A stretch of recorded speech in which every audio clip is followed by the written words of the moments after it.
So today we are going to start from the first chapter of electrostats class 12 के लिए। और electrostats not only first chapter but the most important chapter, क्योंकि अगर ये chapter हम अच्छे से समझ लें तो क्लास 12 की बाकी की जो फिजिक्स है वो बहुत आसानी से समझ में आएगी। ये कंसेप्ट्स जो हम इस चैप्टर में सीखेंगे बार बार कहीं ना कहीं रिपीट होना है।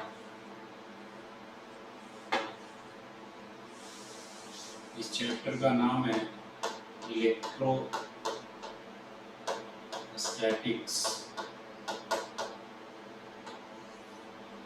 ये कॉम्प्रिहेंसिव चैप्टर है जिसे हम दो पार्ट में पढ़ने वाले हैं। फर्स्ट पार्ट में इलेक्ट्रिक फील्ड एंड फ्लक्स तक, डायपोल मूवमेंट वगैरह, और सेकेंड पार्ट में कैपेसिटर।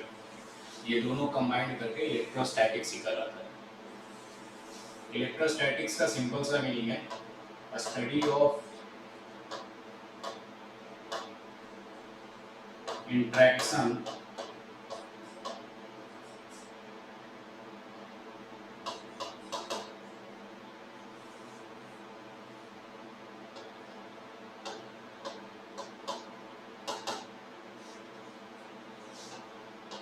among charges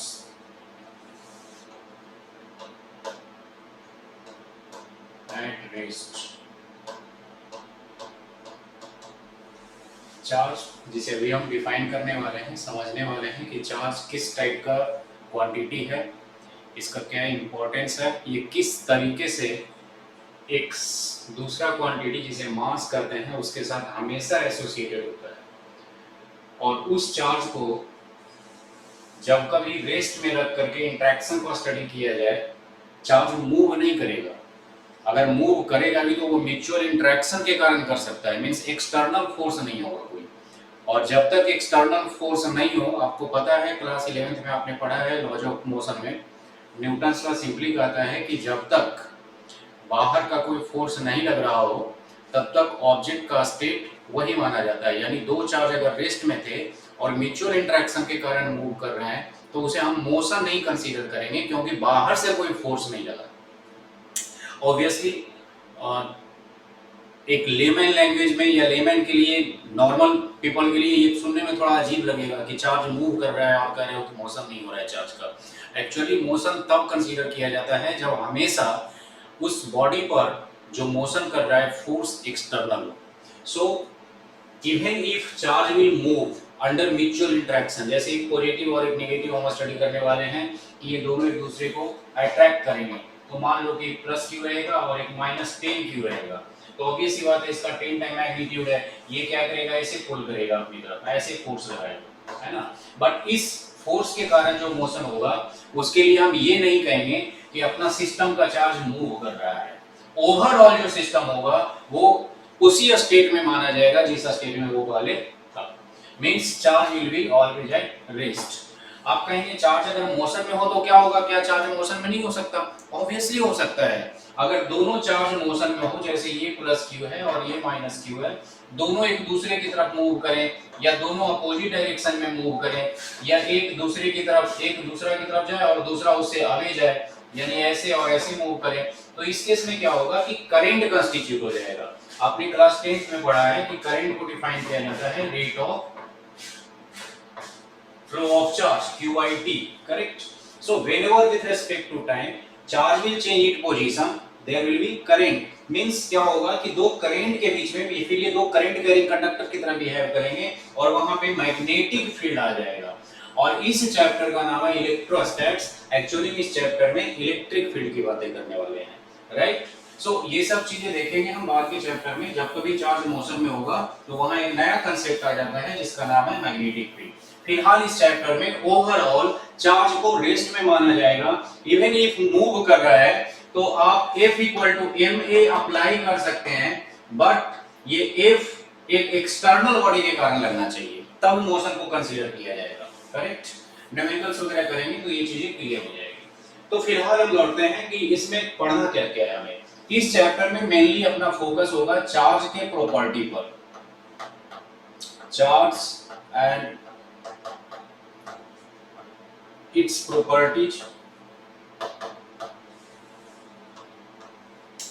इसके बाद हम देखने वाले हैं इलेक्ट्रिक फोर्स, जहां हम कूलम्ब्स लॉ की बात करते हैं। कूलम्ब एक फिजिसिस्ट थे जिन्होंने इंटरेक्शन ऑफ चार्ज को स्टडी किया और एक्सपेरिमेंट के बिहाफ पे एक लॉ दिया जिसे हम कूलम्ब्स लॉ कहते हैं।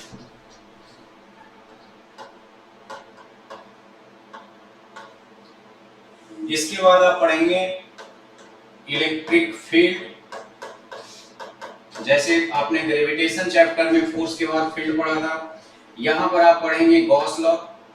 और ये मैं आपको याद दिला दूं कि गॉस लॉ हर एक चैप्टर का, फिजिक्स के हर एक चैप्टर का कहीं ना कहीं एक पॉइंट, एक टॉपिक होता है जिससे आप पूरे चैप्टर को स्टडी कर सकते हैं। उस टॉपिक को आप बहुत अच्छे से समझते हैं तो यहाँ पे वो टॉपिक है गॉस लॉ। अगर गॉस लॉ आपको अच्छे से समझ में आ जाता है, आप इसके एप्लीकेशंस वगैरह समझ जाते हैं, तो आप पूरे इलेक्ट्रोस्टैटिक चैप्टर को बहुत आसानी से सॉल्व कर सकते हैं किसी भी न्यूमेरिकल को। और इनफैक्ट कूलम्ब्स लॉ को इससे डिराइव किया जा सकता है, चार्ज के बारे में सारी इंफॉर्मेशन दी जा सकती है, इलेक्ट्रिक फोर्स के बारे में दी जा सकती है, और आगे जो मैं टॉपिक लिखने वाला हूं इलेक्ट्रिक फ्लक्स, इसके बारे में भी गॉस लॉ से बताया जा सकता है। तो ये सारी चीजें हम पढ़ने वाले हैं, फील्ड, फोर्स एंड फ्लक्स। इसके बाद एक नया टॉपिक होगा जिसे कहा जाएगा इलेक्ट्रिक डाइपोल। ये आपके लिए बिल्कुल नया टॉपिक होगा, आपने क्लास 11th में बिल्कुल नहीं पढ़ा होगा इसे। Electric dipole and it's movement, ये केमिस्ट्री में बहुत काम आता है। ये जो टॉपिक है, ये आप जितना अंडरस्टैंडिंग आपकी अच्छी होगी इस टॉपिक की, उतना ज्यादा आप केमिस्ट्री में से रिलेटेड प्रॉब्लम्स आते हैं इलेक्ट्रिक डाइपोल से रिलेटेड। लाइक HCl एक अच्छा डाइपोल का एग्जांपल, इलेक्ट्रिक डाइपोल का एग्जांपल है ये। सो हम ये सारे टॉपिक्स को देखने वाले हैं, बीच बीच में काफी सारे डेरिवेशंस आएंगे, और ये टॉपिक उनके लिए मोस्ट बेनिफिशियल होने वाला है जो कॉम्पिटिटिव एग्जाम की तैयारी कर रहे हैं, जो जेईई मेन, नीट या एडवांस, जेईई एडवांस की तैयारी कर रहे हैं, एनडीए की तैयारी कर रहे हैं, इन सबको इसका बहुत ज्यादा बेनिफिट होने वाला है, या फिजिक्स के ओलंपियाड की तैयारी कर रहे हैं। ठीक है, so we will start from charge.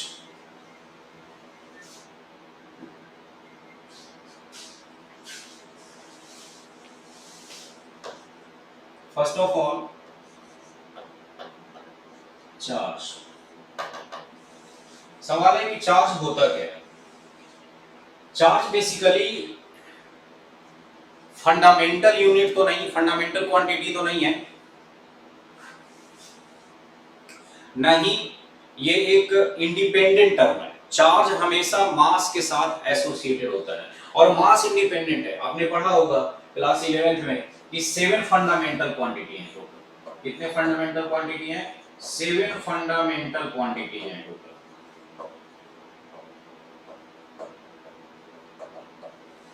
जिसमें से मास एक है, लेंथ दूसरा है, टाइम तीसरा है, करेंट फोर्थ है, टेम्परेचर है, इंटेंसिटी है, एंड सो ऑन। टोटल कितने हैं? 7 है। फिलहाल हमने कहा है मास। मास एक फंडामेंटल क्वांटिटी है, इसका मीनिंग है कि वो इंडिपेंडेंट क्वांटिटी है, वो इस पर डिपेंड नहीं करता है कि किसी ऑब्जेक्ट का मास लेंथ, टाइम, करंट, टेम्परेचर ये सब चेंज कर देने से चेंज हो जाएगा।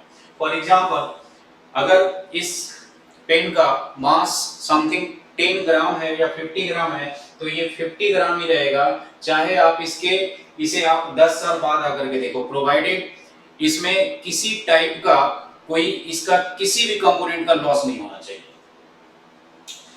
जब कभी किसी क्वांटिटी को फंडामेंटल कहा जाता है तो उसका सिंपल सा मीनिंग होता है कि वो किसी और क्वांटिटी पर डिपेंड नहीं करता है, वो इंडिपेंडेंट है। आप देख सकते हैं कि चार्ज इसके लिस्ट में नहीं है, करंट इसके लिस्ट में है। करंट एक फंडामेंटल क्वांटिटी है, करंट किसी भी चीज पर डिपेंड नहीं करता, मींस ये बाकी के 6 पर डिपेंड नहीं करता। दूसरा, फंडामेंटल क्वांटिटी का मतलब होता है कि बाकी के जितने भी क्वांटिटी हैं, चाहे वो एक्सेलरेशन हो, ये भी फोर्स अपॉन मास होता है, वो मास से मिलकर बना होगा। इन 7 के अलावा जितने भी क्वांटिटीज होंगे वो इन 7 से मिलकर बने होते हैं, चाहे वो 1 से मिलकर बने हो, 2 से मिलकर बने हो, 3 से हो या 7 के 7 से हो। हालांकि ऐसा कोई क्वांटिटी नहीं है जो 7 के 7 से मिलकर बना हो, बिकॉज मास का इंटेंसिटी से, टाइम से कोई रिलेशन ही नहीं है। सो फंडामेंटल का मतलब होता है इंडिपेंडेंट क्वांटिटी जो किसी और पर डिपेंड नहीं करता है, एज वेल एज फंडामेंटल का मतलब होता है वो यूनिट जिससे मिल करके बाकी के सारे क्वांटिटीज बने हुए हैं फिजिक्स के। ठीक है, so charge is not a fundamental quantity but it is a basic unit.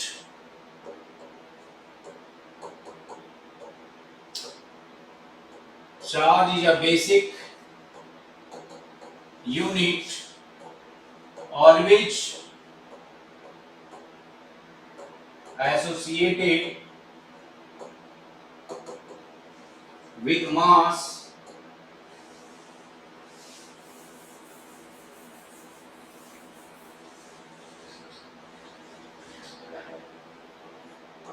from which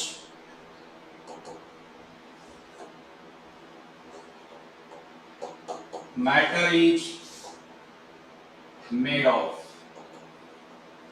कोई भी चीज बिना मास का नहीं हो सकता। मासलेस एक ही चीज है। थोड़ा सा मैं आपको ले चलता हूँ ये अलग दुनिया में, एक अलग दुनिया में जिसका नाम है आइंस्टाइन की दुनिया, यानी रिलेटिविटी। वहां एक टर्म है, इस टर्म को कहते हैं फोटोन। एक्चुअली ये टर्म नहीं, अपने आप में पूरा फिजिक्स है, क्वांटम फिजिक्स है ये अपने आप में। फोटोन को कहा जाता है massless, massless particle. But condition है, मासलेस ये तब होता है जब स्पीड होना चाहिए इसका लाइट के बराबर, यानी c के बराबर 3 × 10⁸ मीटर पर सेकंड के बराबर होना चाहिए, तब ये मासलेस होता है। अदरवाइज इसका मास होता है, जिसे आइंस्टाइन का एक इक्वेशन है m = m0/√1 - v²/c²। इससे हम इसका मास फाइंड करते हैं। एक को कहा जाता है स्टैटिक मास, दूसरे को डायनामिक मास। कहने का मतलब है कि कोई भी पार्टिकल बिना मास का एग्जिस्ट नहीं करता है। इवन इफ अगर आपको सुनने में आए कि यार फोटोन तो करता है, हमने अपने सीनियर से सुना है कि फोटोन बड़ा गजब का पार्टिकल है, कोई मास नहीं होता उस पे। एक्चुअली उसका मास तब नहीं होता है जब वो लाइट की स्पीड से ट्रेवल कर रहा हो, और जब चीजें लाइट की स्पीड से ट्रेवल कर रही होती है तो वो एक अलग ही दुनिया है। हम जिस दुनिया में अभी जी रहे हैं ये न्यूटन की दुनिया है, और वो जिस दुनिया की बात कर रहा है, वो जिस रीजन एरिया की बात कर रहा है, वो आइंस्टाइन का वर्ल्ड है। दोनों दो अलग अलग चीजें हैं। आप न्यूटन को आइंस्टाइन के साथ कनेक्ट नहीं कर सकते।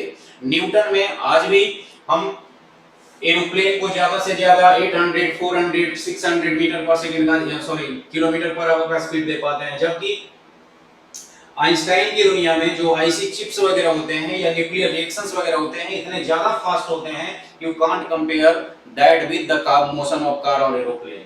So live it. अगर आपको ये सुनने में आए कि फोटोन मासलेस होता है तो प्लीज आप ये भी कंसीडर कर लें, ये भी जान लें कि वो मासलेस तब होता है जब उसकी स्पीड लाइट के स्पीड के बराबर हो, वो ट्रेवल कर रहा हो उस स्पीड से, अदरवाइज उसके पास मास होता है। सो चार्ज क्या होता है? चार्ज एक बेसिक यूनिट है। कोई भी मैटर हो वो चार्ज से मिलकर बना होता है, लेकिन चार्ज हमेशा मास के साथ एसोसिएटेड होता है। अब इसमें मैं एक इंप्रूवमेंट करूंगा। जरूरी नहीं है कि हर एक बॉडी चार्ज से मिलकर बना हुआ हो, लेकिन ये जरूरी है कि हर एक बॉडी मास से मिलकर के बना हुआ होगा, और वो चार्ज हमेशा मास के साथ एसोसिएटेड होगा।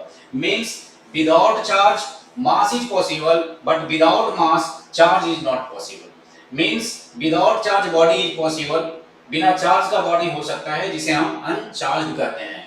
अच्छा, यहाँ पर एक और कंसेप्ट आता है कि क्या किसी बॉडी के पास अगर एक प्लस चार्ज दे दिया जाए और दूसरा माइनस चार्ज दे दिया जाए, थोड़ा सा इतना तो आप जानते ही हैं, क्लास 10th थे, अभी हम इसे और डिस्क्रिप्शन में देखेंगे, डिस्क्राइब करेंगे इसे। ये दो टाइप का चार्ज होता है, इनका इंटरेक्शन अट्रैक्टिव रिपल्सिव डिपेंड करता है इनके नेचर पे। तो नेट चार्ज क्या हो जाएगा? नेट चार्ज हो जाएगा यहाँ पे 0। तो क्या इस बॉडी को अनचार्ज कहा जाएगा? नहीं, इस बॉडी को अनचार्ज नहीं कहा जाएगा। एक बॉडी जिसके पास 0 चार्ज है और एक बॉडी जो अनचार्ज है, दोनों में बहुत डिफरेंस है। एक बॉडी जिसके पास 0 चार्ज है, आप इसे अगर एक पॉजिटिव चार्ज लाकर दे दें या थोड़ा सा ज्यादा मैग्नीट्यूड का ले लें, तो ये पॉजिटिव इस पॉजिटिव को रिपेल कर देगा, जबकि इसे अट्रैक्ट कर लेगा, ये फिर से चार्ज हो जाएगा। लेकिन एक अनचार्ज बॉडी के पास अगर आप एक चार्ज पार्टिकल को लाएंगे तो वो भी चार्ज होगा, बट उसकी चार्ज होने की इंटेंसिटी काफी कम होगी। कहने का मतलब है कि एक न्यूट्रल बॉडी और एक अनचार्ज बॉडी, दोनों दो चीजें हैं। न्यूट्रल का मतलब होता है कि उसके अंदर चार्ज है, बट पॉजिटिव एंड नेगेटिव का अमाउंट सेम है। ठीक है, this was the definition of charge, जो कि कभी पूछा नहीं जाएगा आपसे। इसलिए नहीं पूछा जाएगा क्योंकि बहुत बेसिक चीज समझा जाता है ना। आपसे मास का डेफिनेशन नहीं पूछा जाता कभी। सिमिलरली चार्ज का डेफिनेशन आपसे किसी पेपर में नहीं पूछा जाता, बट एक कंसेप्ट हमारा क्लियर होना चाहिए कि हम जिस चार्ज की बात कर रहे हैं उसका क्या रिलेशन है किसके साथ। हम मेनली प्रॉपर्टी की बात करेंगे जो आपसे ना केवल आपके बोर्ड पेपर में पूछा जाएगा, आपके कंपटीशन पेपर में भी पूछा जाएगा। प्रॉपर्टीज ऑफ चार्ज से questions. So let's talk about properties of charge. कुछ चीजें पहले से ही हमें पता है, और वो क्या क्या पता है कि चार्ज दो टाइप का होता है।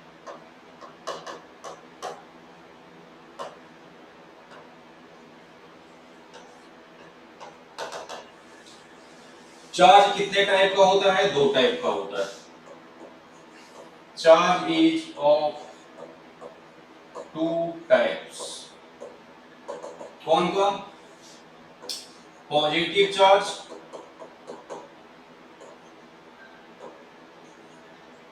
आप इसे सिंबल में चाहें तो ऐसे लिख सकते हैं आगे से,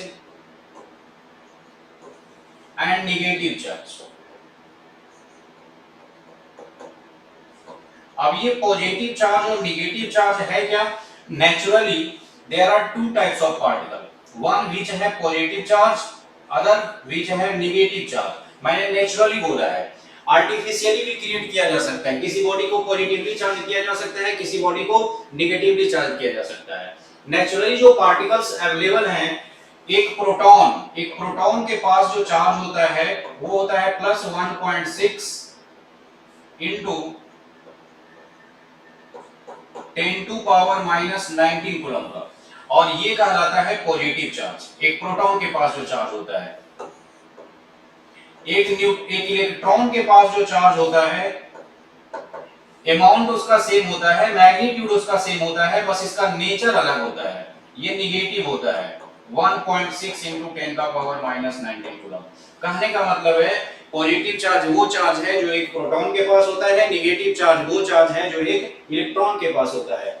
एक चीज मैं क्लियर कर दूं कि ये plus 1.6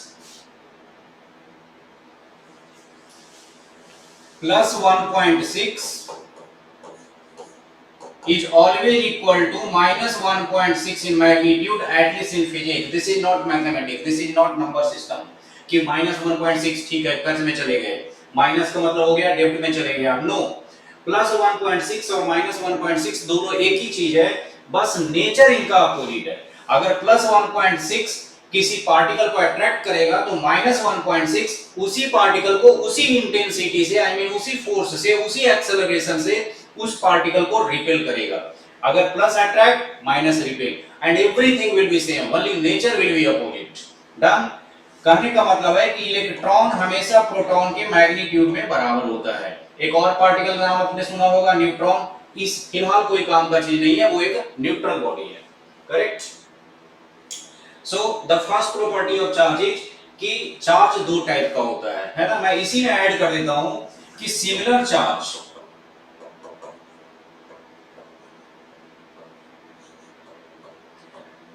repel each other.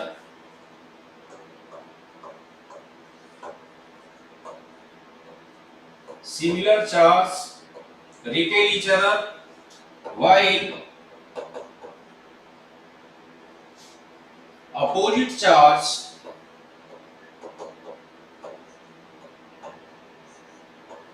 attract each other.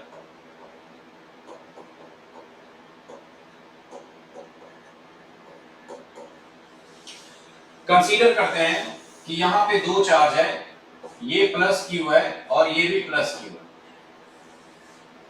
अब ये दो चार्ज प्लस क्यू और प्लस क्यू, क्यू चार्ज का सिंबल है, क्यू सिंबल है चार्ज का, जो थ्रू आउट फिजिक्स हम यूज करने वाले हैं। ये बहुत बेसिक चीज है, इसलिए मैंने इस पर डिस्कस नहीं किया। क्लास 10th में ऑलरेडी आप इन चीजों को पढ़ चुके हैं, और आप जेईई मेन और एडवांस और नीट जैसे कंपटीशन की तैयारी कर रहे हैं, तो मैं एक्सपेक्ट करता हूं कि आप इसे माइंड नहीं करेंगे, है ना, कि बेसिक चीजें बताकर उसमें टाइम कंज्यूम किया जाए। और सबसे बड़ी बात होती है कि आप चीजों को अगर रिपीट करते हैं बार बार जो आप फर्स्ट टाइम से जानते हैं, तो आपका एनर्जी भी लॉस होता है। सो हमें उन चीजों पर फोकस करनी चाहिए जो या तो आपके लिए नया है या ज्यादा कंसेप्चुअल है ना। सो सिंबल ऑफ चार्ज आप क्यू ले लें या कैपिटल क्यू ले लें, दोनों से दिखाया जाता है। इसका यूनिट जनरली कूलम्ब होता है, सी इसका सिंबल है कूलम्ब का, लेकिन कूलम्ब एक बहुत बड़ा यूनिट है तो हम छोटे छोटे यूनिट से लेते हैं, लाइक मिली कूलम्ब, और एक मिली कूलम्ब में 10 का पावर -3 कूलम्ब होता है। माइक्रो कूलम्ब, एक माइक्रो कूलम्ब में 10 का पावर -6 कूलम्ब होता है। नैनो कूलम्ब 10 का पावर -9 कूलम्ब होता है। चूंकि आप क्लास 12th में फर्स्ट टाइम इन क्वांटिटीज को देख रहे हैं, ये माइक्रो ऐसे लिखा जाता है, इसे पढ़ा जाता है माइक्रो, और माइक्रो का मीनिंग होता है 10 का पावर 6, चाहे ये कुछ भी हो, ठीक है। सो ये यूनिट्स यूज किए जाएंगे, है ना। इसका डायमेंशन भी आप फाइंड कर सकते हैं Q = IT के फॉर्मूला से। डायमेंशन इसका हो जाएगा, dimension of charge, dimension find करने के लिए हमेशा हम फॉर्मूला अप्लाई करते हैं, और फॉर्मूला होता है I × T, I का होता है A और T का होता है P। So this is the dimension of charge. Dimension को स्क्वायर ब्रैकेट में लिखा जाता है, खास करके 12वीं का बोर्ड हो, आपका कोई भी बोर्ड हो चाहे, अगर आपसे पूछा जाए किसी भी क्वांटिटी का डायमेंशन तो आप उसे स्क्वायर ब्रैकेट में रखते हैं। इससे ये पता चलता है कि आपने मैथमेटिकल फॉर्मूला नहीं, डायमेंशनल फॉर्मूला लिखा है। विद टाइम मैं ये क्लियर करूंगा कि डायमेंशनल फॉर्मूला और मैथमेटिकल फॉर्मूला में डिफरेंस क्या होता है। फिलहाल इतना आप याद रखें कि डायमेंशनल फॉर्मूला में डिजिट्स नहीं होते। फॉर एग्जांपल, मान लो एक फॉर्मूला है S = UT + ½ AT², तो ये मैथमेटिकल फॉर्मूला है। अगर इसे डायमेंशनली प्रूव किया जाएगा तो ये केवल इतना आएगा, UT + AT², हाफ नहीं आएगा इसमें, ठीक है। Means dimensional formula mathematical formula से अलग होता है, हाउएवर क्वांटिटी के साथ वो करेक्ट रिलेशन दिखाता है। फिलहाल हम समझ रहे थे कि दो सिमिलर चार्ज एक दूसरे को रिपील करेंगे, जैसे ये +Q है यहाँ पर कहीं स्पेस में, ये भी +Q है, तो ये +Q इस +Q को क्या करेगा, ये +Q जो मैंने पॉइंट B पर लिया हुआ है, ये B वाला A वाले पर फोर्स लगाएगा, इसे रिपेल करेगा, यानी ऐसे लगाएगा, रिपेल करेगा, अपने से दूर भगाएगा। यानी फोर्स का डायरेक्शन, फोर्स एक वेक्टर क्वांटिटी है, और वेक्टर को आप एरो से दिखाते हैं, एरो डायरेक्शन बताता है उस वेक्टर का, जिधर वो मूव कर सकता है। सो ये जो फोर्स होगा, इस फोर्स का नाम मैं FBA लिख देता हूं, इसका पढ़ा जाएगा आपके बाद कि force on A due to B, FBA। Similarly +Q, इस +Q को क्या करेगा, ये भी इसे रिपेल करेगा, ऐसे। इस फोर्स को ऑब्वियसली क्या कहा जाएगा, AB कहा जाएगा, force on B due to A। अगर इन दोनों फोर्सेस को आप एक लाइन में दिखाना चाहते हैं तो आप कहेंगे एक फोर्स इधर लगेगा, दूसरा फोर्स इधर लगेगा, यानी दोनों के बीच में कितने का एंगल होगा, 180 का एंगल होगा। अगर दोनों फोर्स बराबर है आप एक दूसरे के, जो कि होगा, तो नेट फोर्स 0 हो जाएगा वेक्टर फॉर्मूला यूज करके, है ना। फिलहाल उतना डिटेल में फिलहाल नहीं जाते हैं, चार्ज का प्रॉपर्टी हम डिस्कस कर रहे हैं, और चार्ज की प्रॉपर्टी डिस्कशन में इतना समझना है कि सिमिलर चार्ज रिपेल कैसे करता है और अपोजिट चार्ज अट्रैक्ट कैसे करता है। दूसरा एग्जांपल मैं लेता हूं जिसमें अपोजिट चार्ज अट्रैक्ट करेगा। अब ये एक तो +Q है, दूसरा यहाँ -Q हो गया, तो +Q और -Q एक दूसरे को क्या करेंगे, अट्रैक्ट करेंगे, as per their nature, as per Coulomb's law, as per experiment, and that is a fact. फिर से ये पॉइंट A है और ये पॉइंट B है, तो A जो B पर लगाएगा, इस फोर्स को हमने क्या कहा है, AB। अब इस बार ये ऐसे नहीं लगाएगा, रिपेल नहीं करेगा, ये क्या करेगा, +Q -Q को अट्रैक्ट करेगा, तो अट्रैक्ट करने के लिए ये फोर्स अपनी तरफ लगाएगा, पुल करेगा अपनी तरफ, यानी ये होगा डायरेक्शन FAB का। सिमिलरली -Q को क्या करेगा, ये भी इसे अट्रैक्ट करेगा, यानी अपनी तरफ ऐसे फोर्स लगाएगा, ये होगा FBA। दोनों एक दूसरे की तरफ फोर्स लगाएंगे, है ना। सो ये था अट्रैक्शन और रिपल्सन और प्रॉपर्टी नंबर 1। अब हम प्रॉपर्टी नंबर 2 की बात करते हैं। प्रॉपर्टी नंबर 1 क्या था, प्रॉपर्टी नंबर 1 था कि चार्ज दो टाइप का होता है, ठीक है। प्रॉपर्टी नंबर 2 बहुत ही सिंपल सा प्रॉपर्टी है, जो आप दूसरे क्वांटिटी के साथ बहुत अर्लियर क्लासेस से पढ़ते आ रहे हैं, और उसका नाम है कंजर्वेशन। जैसे आपने पढ़ा है कि मास कंजर्व होता है, एनर्जी कंजर्व होता है, मोमेंटम कंजर्व होता है, अब है कि चार्ज भी कंजर्व होता है। Charge is conserve means they can be transferred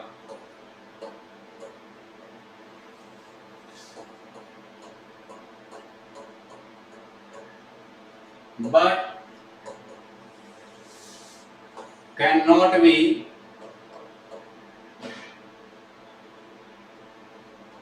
created or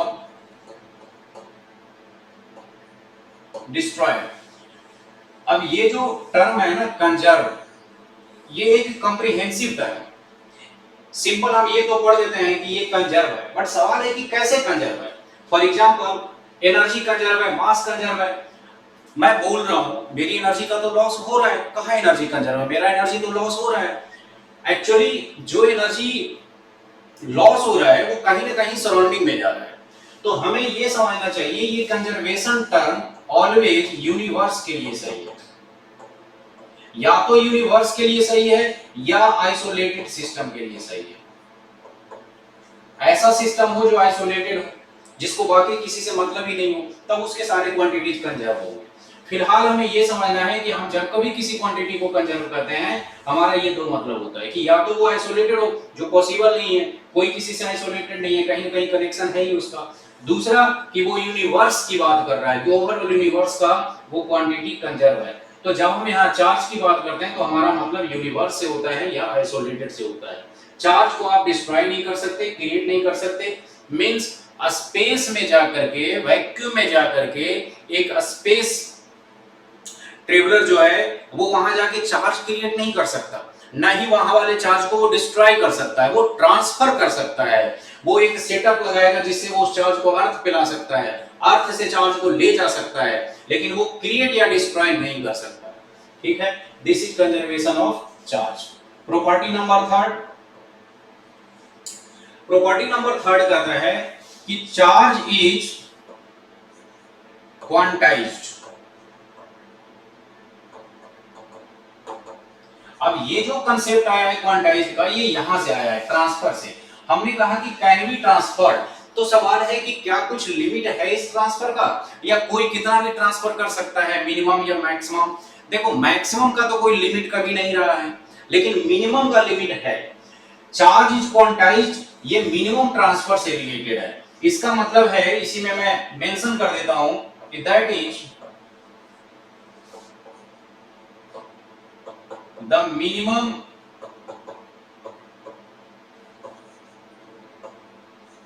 charge that can be transferred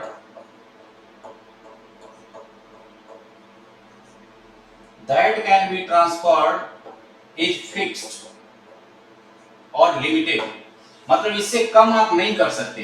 और वो दिया किससे जाता है, कौन से फॉर्मूला से दिया जाता है, ये देखें, given by Q equals to NE। आप कहेंगे N क्या है और E क्या है, Q equal to NE, where as usual N हम नेचुरल नंबर के लिए लेते हैं, N का वैल्यू है 1 2 3 एंड सो ऑन, और E अभी अभी आपने देखा था कि एक इलेक्ट्रॉन के पास -1.6 इंटू 10 टू पावर -19 कूलम होता है। माइनस मैंने इस बार नहीं लिखा है, माइनस केवल नेचर बताता है, वो मैग्नीट्यूड नहीं बताता है कि 0 से कम हो गया माइनस, ऐसा नहीं है।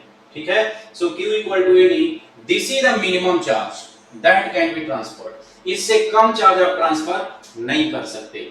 मैं आपको इसका प्रैक्टिकल दिखाता हूं कि मिनिमम चार्ज नंबर में कितना ट्रांसफर किया जा सकता है। The minimum charge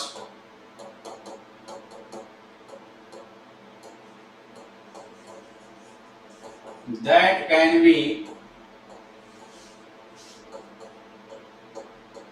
transferred is Q minimum equals to N का वैल्यू 1 पुट कर देते हैं और E का वैल्यू 1.6 इंटू 10 टू पावर -19, यानी कितना हो गया ये 1.6 इंटू 10 का power -19 coulomb. This is the minimum charge that can be transferred. इससे कम चार्ज का ट्रांसफर नहीं हो सकता है। That is transfer of 1.6 into 10 to power -20 coulomb is not possible, है ना। आइंस्टाइन फिर से आ जाए फिर भी नहीं कर सकते, कूलम्ब फिर से आ जाए वो भी नहीं कर सकते, because 10 to power minus 20 coulomb is less than 10 to power minus 19 coulomb, ठीक है। तो ये चार्ज पॉसिबल नहीं है ट्रांसफर करना। This was the property number third. अब हम नेक्स्ट प्रॉपर्टी की बात करेंगे, property number fourth. Property number fourth कहता है कि चार्ज इज एडिटिव,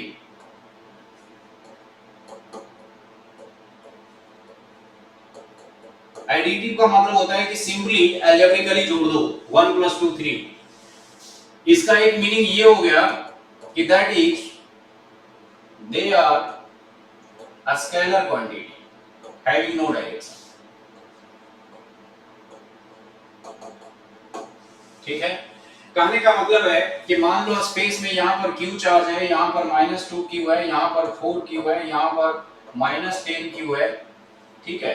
कुछ पॉइंट्स पर ये आ गया नॉर्थ अमेरिका, यहाँ आ गया ये ब्रिटेन, ब्रिटेन में यहाँ पर पॉइंट बी पर इतना चार्ज है, इधर साउथ अमेरिका में ब्राजील में 4q चार्ज है, इधर कहीं अफ्रीका में पॉइंट डी पर -10q चार्ज है। तो हमसे पूछा गया कि भाई दुनिया में कितना चार्ज है टोटल इस वाली दुनिया में, तो हम कहेंगे कि इसमें जो टोटल चार्ज है q नेट वो इतना है। जोड़ दो सबको, q प्लस -2q, टेक्निक देखना प्लस कर रहे हैं लेकिन -2q है और चार्ज एडिटिव होता है तो माइनस को ऐड करेंगे, plus 4q plus -10q, total कितना हो गया जी, -2q -10q -12q, उसमें से 5q हटा दो -7q, नेट चार्ज यहाँ पर -7q है, यानी ये चार्ज की बजाय एक चार्ज -7q इनके इक्विवेलेंट होगा। ये काम कहाँ आएगा ये देखो, क्यू नेट का कंसेप्ट कहाँ काम आएगा ये देखो, जब हम इलेक्ट्रिक फ्लक्स फाइंड करेंगे, जो कि एक कंसेप्ट है, बहुत बड़ा कंसेप्ट है फ्लक्स, फ्लो कम इसका मतलब होता है। जब इलेक्ट्रिक फ्लक्स फाइंड करेंगे तो क्यू नेट की जरूरत पड़ेगी हमें, है ना। Always we talk about net charge, और नेट चार्ज का मतलब होता है किसी सिस्टम का कि जितने भी चार्ज हैं सबको ऐड कर दो, ठीक है। सो दीज वे आर सम बेसिक प्रॉपर्टीज, आप 3-4 मेंशन कर दे बहुत है, और ये बेसिक इंपॉर्टेंट प्रॉपर्टी थे, बाकी तो आप उसमें आगे बढ़ते रहे चार्ज के बारे में, इसको जितना ओपन करोगे ओपन होता जाएगा, बट ये हमारे काम की चीज थी academically. Now we will move to next topic, that is electric force. अब है कि दो चार्ज जब आएगा इंटरेक्ट करेगा, दो चार्ज इंटरेक्ट का मतलब क्या है कि दो चार्ज यहाँ पर है, एक प्लस क्यू एक प्लस 2q, या एक माइनस क्यू और एक प्लस 10q। तो इन दोनों के बीच में अगर एक सर्टेन डिस्टेंस हो तो फिर क्या होगा, एक्चुअली इसे कहा जाता है इंट्रैक्शन। इंट्रैक्शन दो टाइप का होता है, या तो रिपल्सन, यहां इंट्रैक्शन से मतलब हमारा है अप्लाइड फोर्स, या तो रिपल्सन का होगा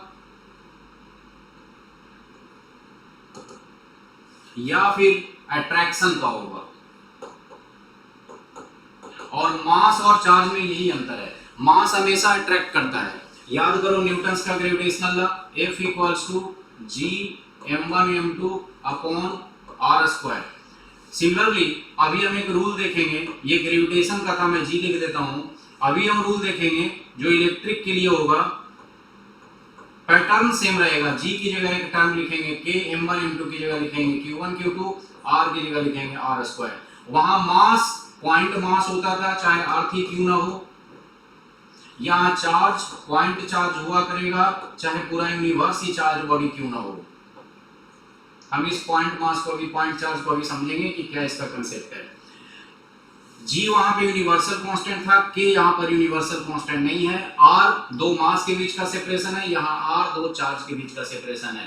मैंने बस ये फॉर्मूला आपको याद इसलिए दिलाया है कि अगर आपको इलेक्ट्रोस्टैटिक्स का चैप्टर आता है तो आप ग्रेविटेशन को बहुत अच्छे से एक्सप्लेन कर सकते हैं, खुद को भी किसी और को भी, उसके न्यूमेरिकल को कर सकते हैं। पैटर्न बहुत हद तक सिमिलर है और चीजें भी वैसे ही चलती है। यहाँ इलेक्ट्रिक फील्ड है, वहाँ ग्रेविटेशनल फील्ड है, यहाँ इलेक्ट्रिक फोर्स है, वहाँ ग्रेविटेशनल फोर्स है, ठीक है।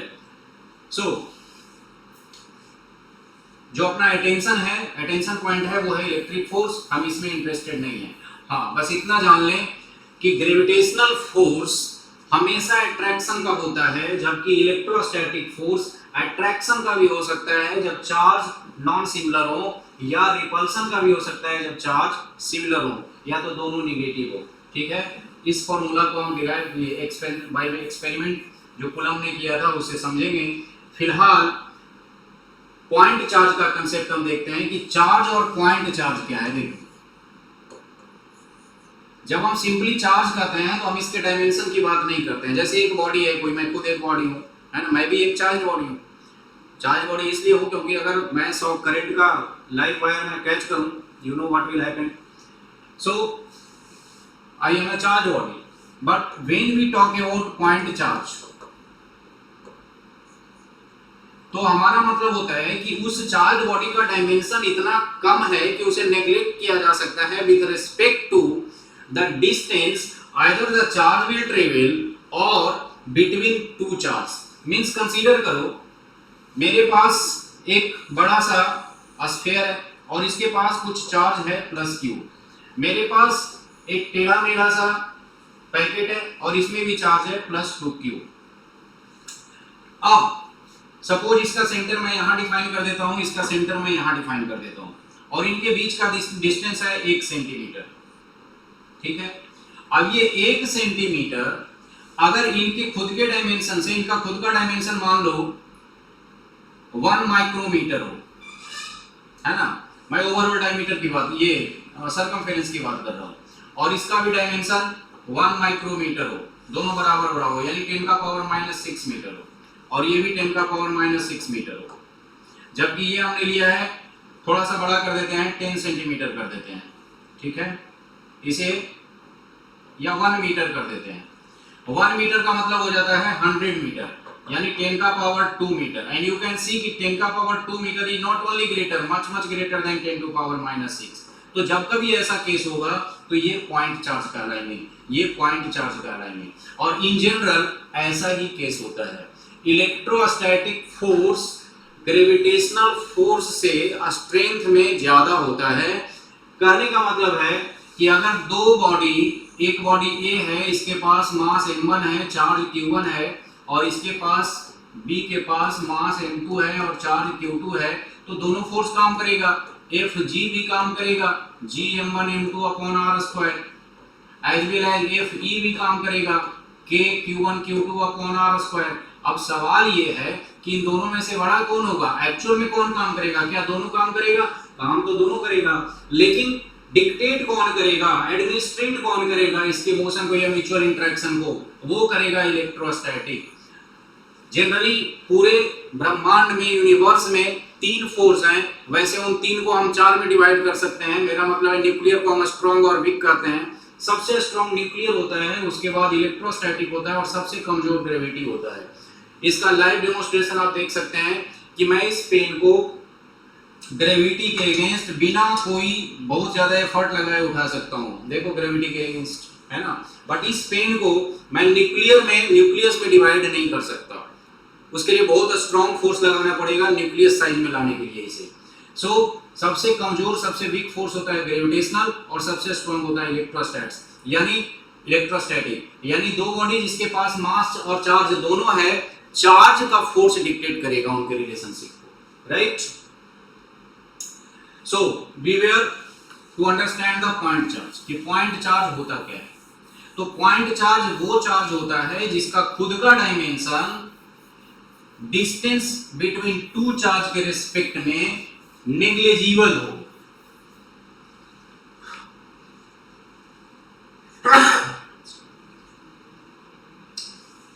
तो यहां मैं लिख देता हूं, charge having negligible dimension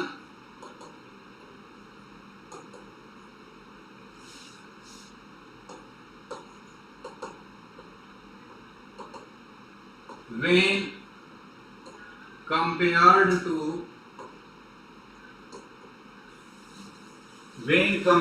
to separation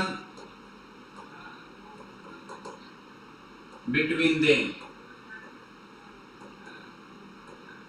और actually electrostatics study of point charge है। जब तक नहीं कहा जाए अलग से, हम पॉइंट चार्ज समझेंगे किसी भी चार्ज को। And strictly speaking Coulomb's law is valid for point charge. ठीक है, कैसे? ये कूलम्ब्स लॉ जब हम समझेंगे तो समझ लेंगे। So we will not talk about charge but we will talk about point charge. तो अब के बाद जब भी चार्ज की बात होगी आप समझेंगे कि पॉइंट चार्ज की बात हो रही है। डन।